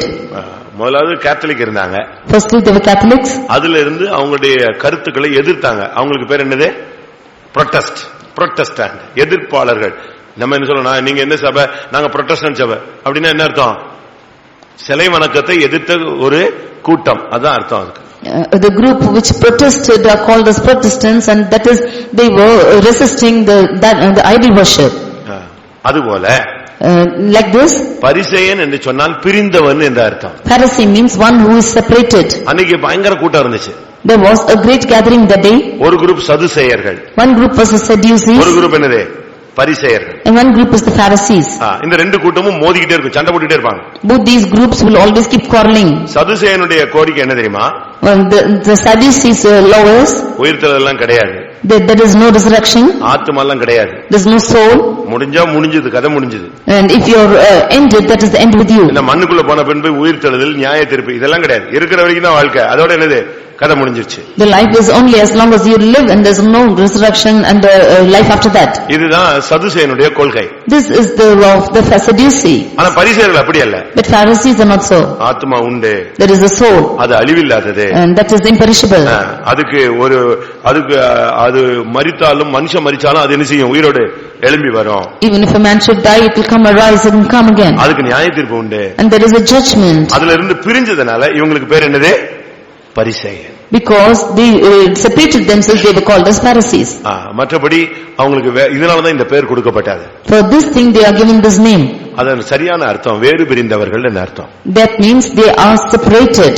பரிசேயன்னா வேறு பிரிக்கப்பட்டவன், அதுல இருந்து பிரிஞ்சு வந்துட்டாங்க. Pharisee means a separated person, they came out of it. இது எதை காண்பிக்கிறது? What does this show? அசுத்தத்திலிருந்து நாம் பிரிஞ்சு வெளியே வரணும். We should come out of uncleanness. துருபதேசத்திலிருந்து பிரிஞ்சு வெளியே வரணும். We should come out of erroneous doctrines. இந்த நாம் உலகத்திலிருந்து வேறுபட்டவர்களாய், வேறு பிரிக்கப்பட்ட ஒரு கூட்டமாக, வேறுபாட்டின் ஜீவியத்தை காத்துக்கொள்ளக்கூடியவர்களாய் நாம் மாற வேண்டும். We should be a group of separated people when we preserve the life of separation. அப்போஸ்தலர் 3ஆம் அதிகாரத்துல நாங்க என்ன செய்யணும்னு அவங்க கேட்ட உடனே 2ஆம் அதிகாரத்துல அவங்க சொல்றாங்க, நாங்கள் என்ன செய்ய வேண்டும்? அதுக்கு என்ன சொன்னாங்க? மாறுபாடான இந்த சந்ததியை விட்டு விலகி உங்களை ரட்சித்துக் கொள்ளுங்க. In Acts of Apostles 2nd chapter, then they asked what should we do, they said you separate yourself from this untoward generation. சொல்லப்பட்ட ஆலோசனை மாறுபாடான இந்த சந்ததியை விட்டு விலகி என்ன செய், வேறுபாட்டின் ஜீவியம் செய், நீ ரட்சிக்கப்படுவாய். They counseled them to leave this separate themselves from untoward generation. ஒன்று, நீங்க பாவத்திலிருந்து வேறுபிரிக்கப்படுதல். One thing, you should be separated from sin. உலகத்திலிருந்து வேறுபிரிக்கப்படுதல். You should be separated from the world. பாவிகளான நண்பர்களிடத்திலிருந்து வேறுபிரிக்கப்படுதல். You should be separated from the sinful friends. உலகத்தின் அசுத்தத்திலிருந்து வேறுபடுதல். You should be saved from uncleanness of the world. இங்க வந்த பின்பு After coming here, இந்த சபைக்குள்ள கூட உனக்கு வேறுபாட்டின் ஜீவியம் இருக்கணும். even in this church you should have a separated life. புரியுதா உங்களுக்கு எல்லாருக்கும்? Do you understand this? மத்த சபைகள்ல இருந்து எல்லாம் வேறுபிரிஞ்சு இங்க வந்துட்டீங்க. You have been separated from other churches and come here. தாய் சபை தந்தை சபையில இருந்து எல்லாம் வெளிய வந்தாச்சு. From all your parental churches you have come here. ஆனா இங்க வந்த பின்பு இங்கேயும் ஒரு வேறுபாட்டின் ஜீவியம் இருக்கு. But even after coming here you have a separated life. புரியுதா உங்களுக்கு? Do you understand this? இதுக்கு உள்ளேயும் பின்மாற்றக்காரர் இருக்கான். Even into this you have backsliders. துருபதேசங்களுக்கு செவிசாய்த்து அந்த கருத்துக்களை சபைக்குள்ள பரப்புகிற ஒரு சில விசுவாசிகள் உண்டு. There are some believers who give hearken to that erroneous doctrines and spread that in the church. என்ன பாவம் செஞ்சாலும் அதெல்லாம் ஒண்ணு இல்ல அப்படினு சொல்ற ஒரு டீம் இங்கே இருக்கு. There is a team, we could say that they have sinned and nothing happens because of that. இதை குறித்து முதலாம் கொரிந்தியர் 5ஆம் அதிகாரத்துல நாம் பார்க்கும் பொழுது, reading this in 1 Corinthians chapter 5, ஒருத்தன் ஒரு பெரிய விபச்சாரக்காரனா மாறிட்டான். one person become a great fornicator. ஆனா இவங்க யாருமே அவனை கண்டிக்கல, அவனை சபையை விட்டு ஒதுக்கல. எல்லாரும் அவன்கிட்ட தோல் கொடுத்துட்டு தோல்ல கை போட்டுக்கிட்டு அவன் கூட பிரதர்னு சுத்திட்டு வர்றான். But nobody rebuked or separated him from the church, but they gave hold of him and they gave room for him and called him a brother. இரண்டாம் வசனத்துல இப்படிப்பட்ட காரியம் செய்தன நீங்க நீக்கவும் இல்ல, துக்கப்படவும் இல்ல, இருமாப்பு அடைந்திருக்கிறீர்கள். In the second verse he says that you were not grieved about this, you did not abstain from this, and you were not concerned about this. இதைத்தான் முதலாம் கொரிந்தியர் 5ஆம் அதிகாரம் 10ஆம் வசனத்துல இருந்து 9ஆம் வசனத்துல இருந்து கடைசி வரைக்கும் படிச்சு பாத்தீங்கன்னா, புறம்பே இருக்கிறது இல்ல, சபைக்குள்ள இருக்கிறவனே விபச்சாரக்காரனா இருந்தா நீ என்ன செய்யணும், வேறுபாட்டின் ஜீவியம் செய்யின்னு சொல்றார். In 1 Corinthians chapter 5 from 9 onwards, when you see that even if the believers of the church, if they are found as fornicators of this world, you live a separated life. சபைக்குள்ள இருந்துகிட்டே இந்த உபதேசத்துக்கு ஆப்போசிட்டா பேசுவான். Being in the church, they speak erroneous to this doctrine. எங்க பேட்ச்ல ஒரு ஊழியக்காரர் இருந்தாரு. In a branch we had a worker.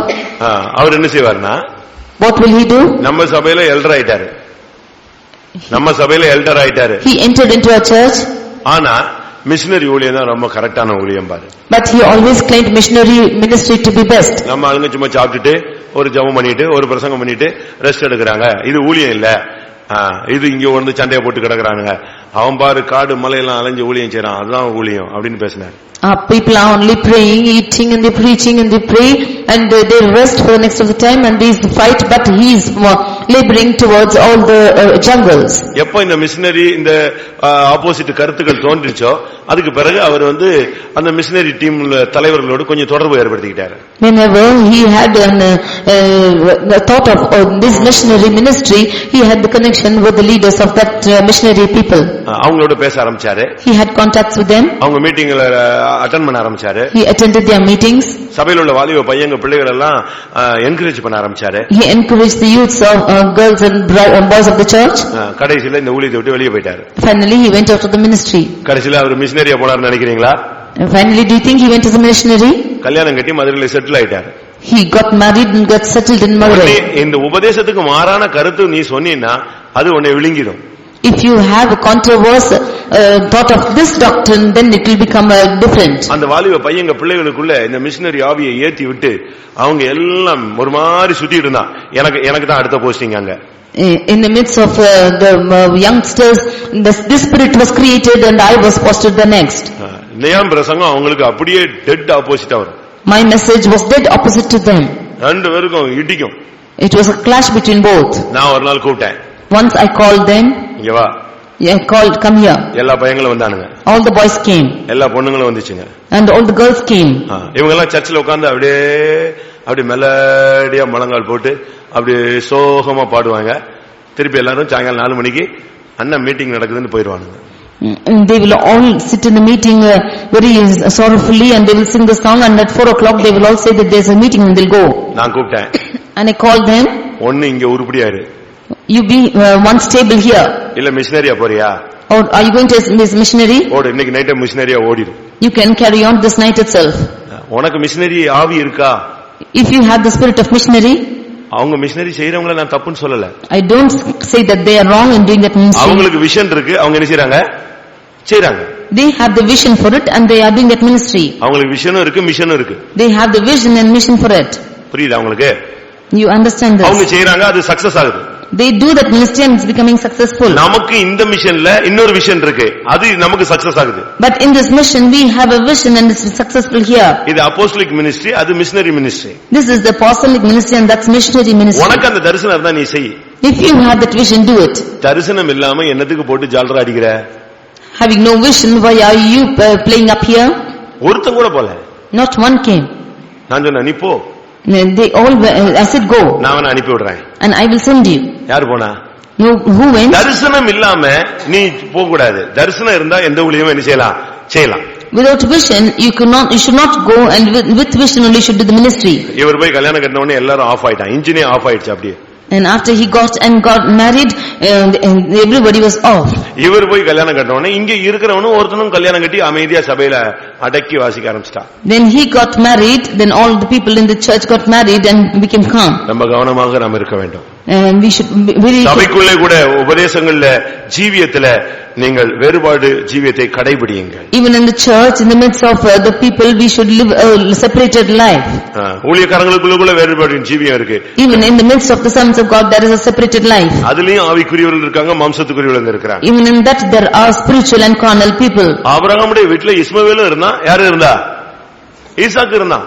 In the house of Abraham was found Ishmael and also Isaac. சாரா பார்த்தா இந்த ரெண்டும் ஒரே இடத்துல இருக்க கூடாது, துரத்துன்னு சொன்னான். Sarah saw this and said both of them could not abide in one house and asked him to stay. அதுக்கு பிறகுதான் அந்த குடும்பம் நல்லா இருந்துச்சு. And only after he went out that family was in well. கர்த்தருடைய பரிசுத்த நாமத்துக்கு மகிமை உண்டாவதாக. Glory be to the name of the Lord. ஒரு ஆவிக்குரிய தேவனுடைய பிள்ளை என்று சொல்லுகிறவர், For a spiritual child of God, நம்ம சரியான விதத்துல வேறுபாட்டின் ஜீவியத்தை கடைபிடிக்க வேண்டும். we should follow rightly this separated life. ஒன்று ஆவிக்குரிய விருத்த சேதனம். You should have a circumcision. இரண்டாவது ஜெபத்துல போராடுவது. And secondly, you should strive in prayer. மூன்றாவது அவருடைய வலது கரத்தில் உள்ளவர்களாய் மாறுவது. Thirdly, becoming a part of right hand. நான்காவது இந்த உலகத்தில் இருந்தாலும் நான் இந்த உலகத்தான் அல்ல என்று சொல்லுவது. Fourthly, being of the world, you claim that you are not of the world. அஞ்சாவது வேறுபாட்டின் ஜீவியத்தை நாம் காத்துக்கொள்வது. Fifthly, preserving the life of separation. எத்தனை பேருக்கு இந்த அனுபவம் தேவை? How many of you need this experience? ஒரு காலத்தில் விரும்பப்படத்தக்கவனாய் இருந்தான், இப்பொழுது சிறுமைப்படுத்தப்பட்ட ஒரு வாழ்க்கைக்கு தன்னை இணைத்துக் கொண்டான். Once he was loved by all, but now he is giving himself to the life of humiliation. எத்தனை பேருக்கு இந்த வாழ்க்கை தேவை பிரியமானவர்களே? How many of you need this life? நம்முடைய இருதயம் விருத்த சேதனம் பண்ணப்படட்டும். Your heart should be circumcised. நம்முடைய செவி விருத்த சேதனம் பண்ணப்படட்டும். The ears should be circumcised. நம்முடைய உதடுகள் விருத்த சேதனம் பண்ணப்படட்டும். Your lips should be circumcised. அப்பொழுது நம்முடைய தோற்றங்கள் புனிதமாய் மாறும். கர்த்தருடைய சத்தத்தை கேட்கலாம், நம்முடைய வார்த்தைகள் கனம் பண்ணப்படும். Only then appearance will become divine. We can hear the voice of the Lord and our words will be honored. ஜெபத்திலே போராடுங்கள். You strive in prayer. நன்மைகளை பெற்றுக்கொள்ளுங்கள். You receive the goodness. பிசாசின் வல்லமைகளை போராடி ஜெயித்துக் கொள்ளுங்கள். You wrestle against the power of Satan and overcome. ஆண்டவருடைய வலது கரத்தில் உள்ளவர்களாய் மாறுங்கள். You become the ones in the right hand of God. கர்த்தர் நம்மை கொண்டு பெரிய காரியங்களை செய்யட்டும். And the Lord can do great things for you. நாம் மற்றவர்களை தாங்குவோம். Let us uphold the others. தேவனால் உயர்த்தப்படுவோம். Let us be exalted by God. இந்த உலகத்தில் நாம் சொல்லலாம், உலகத்தான் அல்ல என்று அறிக்கையிடலாம். Although we are in the world, we should confess that we are not the world. உபதேசத்திலே நீங்கள் தைரியமாய் நில்லுங்கள். You stand firm for the doctrine. கர்த்தர் நமக்கு உதவி செய்ய முடியாது, நாம் ஒப்பு கொடுப்போம். Let us yield ourselves for the Lord may help us. இந்த வசனங்களுக்கு சமர்ப்பிக்க விரும்புகிறவர்கள் கண்களை மூடி முழங்கால் படியிடுங்கள். All this is surrender for this verse. You close your eyes and kneel down. இது ஒரு life. This is a life. இதுதான் அவனை புனிதமாய் மாற்றினது. This is what made him divine. கர்த்தர் அவன் மூலமாய் பெரிய காரியங்களை செய்யக்கூடியதாய் மாறினது. These ones who the Lord does great things through you. எல்லாரும் கண்களை மூடி ஒப்பு கொடுப்போம். Let us close our eyes and yield ourselves. இந்த வசனத்தினுடைய பலன் இப்பொழுது நமக்குள்ளே வரட்டும். We need the strength of this word into us. தேவபக்தியின் வேஷம் அல்ல, தேவபக்தியின் பலனை தரித்துக் கொள்ளுங்கள். It's not the fashion of the word of God, but we should put on the strength. கர்த்தாவே, என்னுடைய செவிகள் இருதயம் எல்லாம் விருத்தசேதனம் பண்ணப்படட்டும். Lord, my heart and the ears should all be circumcised. Hallelujah. கர்த்தர் இப்பொழுது உங்களுக்கு கிருபையினால் நிரப்புவார். The Lord will fill you with his grace now. இன்றைக்கு இந்த வசனங்களுக்கு சமர்ப்பியுங்கள்.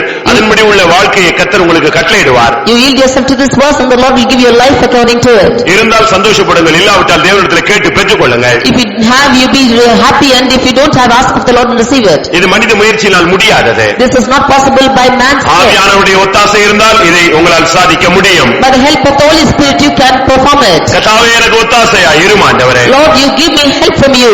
ஒருவனை விழப்பண்ணவும் தேவனால் கூடும், ஒருவனுக்கு ஒத்தாசை பண்ணவும் தேவனால் கூடும். It is possible for the Lord to help and to give him as a surrender. உன்னை விழப்பண்ண அல்ல, உனக்கு ஒத்தாசை பண்ண அவருடைய கரத்தை நீட்டி இருக்கிறார். Not to put you down, but to help you. The Lord has stretched forth his hand. கர்த்தாவே இந்த வசனங்களின்படி உள்ள வாழ்க்கைக்கு என்னை பலப்படுத்தும் ஆண்டவரே. Lord, by this word you strengthen me. எல்லாரும் வாயை திறந்து கேளுங்கள் பிரியமானவர்களே. All open your mouth and ask of the Lord. இந்த வசனத்தினுடைய ஜீவன் ஒரு நிமிஷம் நமக்குள்ளே வரட்டும். The life of this word should come into us for a moment.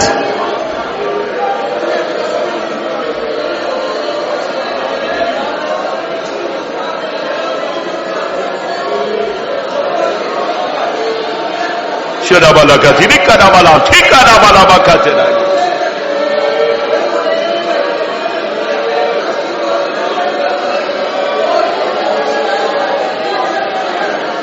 ஆமென். எத்தனை பேருடைய தோற்றங்கள் புனிதமாய் இருக்க வாஞ்சிக்கிறீர்கள்? ஆமென், ஹல்லேலூயா. கர்த்தர் இப்பொழுது ஒரு கிருபையை தருவார் பிரியமானவர்களே. மனுஷனால் கூடாதது தேவ ஆவியினால் கூடும். ஆமென். இதுவரை உன்னால் முடியாததை கர்த்தர் உன் மூலமாகவே செயல்படுத்த முடியும். ஷாலாபகரபகதிரா. ஹல்லேலூயா. ஹைதிபிகரபகதிரா. ரைபெலபகரபகதிரா பலகதிரிகரா. பலபலபலபகரிபிகரபகரபலகதிரபானியா. ஆமென். வேறுபாட்டின் ஜீவியத்தை காத்துக்கொள்ளுங்கள், தீர்மானம் எடுங்கள். ஹல்லேலூயா, ஹல்லேலூயா. ஜபங்களிலே போராடுங்கள். மனுஷனோடு போராடுவதை விட்டுவிட்டு மனுஷனுக்குள் இருக்கிற ஆவியை எதிர்த்து போராடுங்கள்.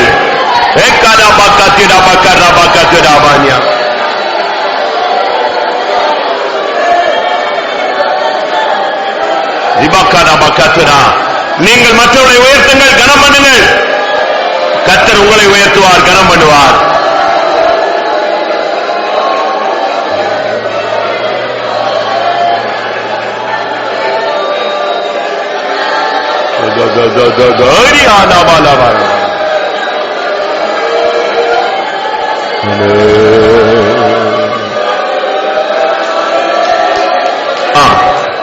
இந்த 5 அனுபவங்கள்ல எது கர்த்தருடைய ஆவியானவர் உங்களுக்கு குறை என்று சுட்டி காட்டினாரோ, குற்றம் என்று உங்களுக்கு சுட்டி காட்டினாரோ, எதுல உங்களுக்கு நிறைவு இல்லை என்று கர்த்தருடைய ஆவியானவர் சொன்னாரோ அந்த அனுபவத்தில் நிறைவுக்காக ஒரு நிமிஷம் ஜெபிக்கலாம்.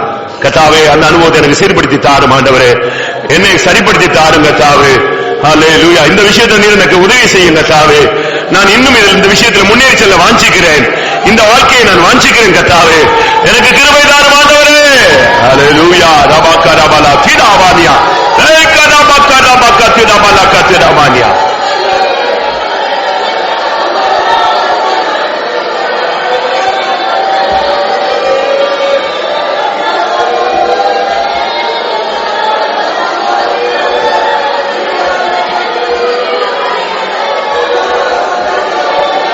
Hallelujah. Habinaka. Amen. Amen. Amen. கர்த்தருடைய சத்தியத்துக்காய் ஸ்தோத்திரம் பண்ணுவோம். சத்தியத்தோடு உள்ள கிருபைக்காய் ஸ்தோத்திரம் பண்ணுவோம். இந்த வசனங்களின்படி ஜீவிக்க பயிற்சிவிக்க உதவி செய்ய முடியாது ஸ்தோத்திரம் பண்ணுவோம். இவைகளை அனுபவமாக்கி கொண்டு ஜெயாளிகளாய் வாழ உதவி செய்ய முடியாது ஸ்தோத்திரம் பண்ணுவோம்.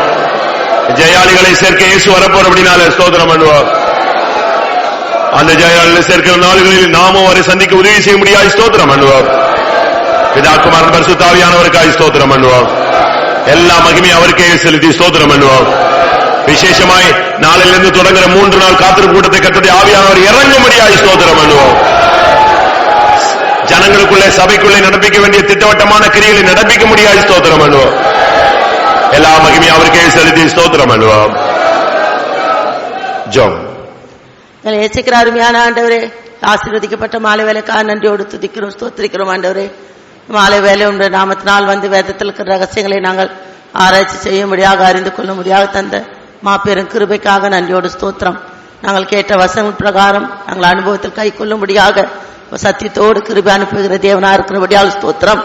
கர்த்தாவே, நாங்கள் அறிந்து கொண்ட சத்தியத்தின்படி தகப்பனே அடியார்கள் கர்த்தாவே ஜீவித்தை சுபாவத்தை கட்டி எழுப்பிக் கொள்ள கர்த்தர் உதவி செய்ய வேண்டுமாய் வேண்டுக் கொள்கிறோம். கர்த்தாவே ஸ்தோத்திரம், ஆண்டவரே ஸ்தோத்திரம். தகப்பனே, 8ஆம் நாள் விருத்த சேதனம் பண்ணப்பட்டது என்பது போல இருதயத்திலும் உதடுகளிலும் செவிகளிலும் நாங்கள் எப்போது விருத்த சேதனம் பண்ணப்பட்ட ஒரு ஜீவன் ஜீவிக்க வேண்டும் என்று நீர் பேசினபடியால் ஸ்தோத்திரிக்கிறோம். மனுஷரோடு அல்ல ஆண்டவரே, ஜெபத்தில் எப்பொழுதும் போராடி மனுஷருடைய எதிர்த்து வருகிறான் எல்லா வல்லமையும் அழிக்கிறவளாய் காணப்பட வேண்டும் என்று கர்த்தாவே அப்படிப்பட்ட இஸ்ரவேலாய் காணப்பட வேண்டும் என்று நீ பேசுறபடியால் ஸ்தோத்திரிக்கிறோம். ராஜா, வலது கரத்தில் இருக்கிற பென்யமீன் என்று நாங்கள் அறிந்து கொண்டோம். ஆகவே உமது வலது கரம் பராக்கிரம் செய்யக்கூடியதா இருக்கிறது. பராக்கிரம் செய்கிறவர்களாய் இந்த கரத்தில் எப்பொழுதும் நாங்கள் காணப்படுகளாயும் மற்றவங்களை தாங்குகிறவர்களாக ஆண்டவரை சுமக்கிறவர்களாக செய்கிறவர்களாய் காணப்பட்டு உயர்த்துவர்களாய் காணப்பட உதவி செய்ய வேண்டுமாய் வேண்டிக் கொள்கிறோம். ஆண்டவரை ஸ்தோத்திரம். தகப்பனே ஸ்தோத்திரம், ஆண்டவரை ஸ்தோத்திரிக்கிறோம். அந்நியரும் பரதேசியம் என்று இந்த பூமியிலே கர்த்தாவே நாங்கள் இந்த உலகத்தான் அல்ல என்று நாங்கள் அறிக்கையிட்டுக் கொண்டு அடியார்கள் ஜீவிக்கத்தக்கதான ஒரு சரியான எபிரேயராய் காணப்பட கர்த்தர் உதவி செய்ய வேண்டுமா வேண்டிக் கொள்கிறோம். ஆண்டவரை ஸ்தோத்திரிக்கிறோம். அது மாத்திரமல்ல கர்த்தாவே, நாங்கள் பரிசேயராய் ஒரு வேறு பிரிக்கப்பட்ட ஜீவன் ஜீவிக்கத்தக்கதாக காணப்பட உதவி செய்ய வேண்டும். வேறுபட்ட ஜீவியம் சபையிலிருந்து வேறு பிரிவது மாத்திரமல்ல, விசுவாசிகளுக்குள் சபைக்குள் இருந்து வேறு பிரிய வேண்டும். ஊழியக்காரர்களுக்குள்ளாக வேறுபாட்டின் ஜீவித்தை பாதுகாத்துக் கொள்ள வேண்டும். இன்னும் எப்படிப்பட்ட கிரியைகள் சுபாவங்கள் இருந்து எங்களை வேறு பிரித்துக் கொள்ள வேண்டுமோ அப்படியாக வேறு பிரித்துக் கொண்டு அடியார்கள் கர்த்தாவை பாதுகாக்கப்பட கர்த்தர் உதவி செய்ய வேண்டுமா வேண்டிக் கொள்கிறோம். கூடி வந்ததான எங்கள் ஜனங்களுக்கு அப்படி கிருபத்தாரும் தொடர்ந்து நடக்கிற கூட்டங்கள் ஊழியங்கள் ஜபங்கள் எல்லாவற்றையும் கர்த்தர் நம்முடைய நாம ஆவியான பொறுப்படுத்தி நடத்தி நாமத்தை மகிமைப்படுத்தும். கூடி வந்த ஜனங்களை ஆசீர்வதியும். தொடர்ந்து நாளை நடக்கிறதான மகிமையான கர்த்தாவே காத்திருப்பு கூட்டங்களை நீர் மகிமையாய் ஆசீர்வாதமாய் ஆண்டவரை பலமாய் கர்த்தாவே நீர் இறங்கி ஆசீர்வதிக்க வேண்டுமா வேண்டிக் கொள்கிறோம்.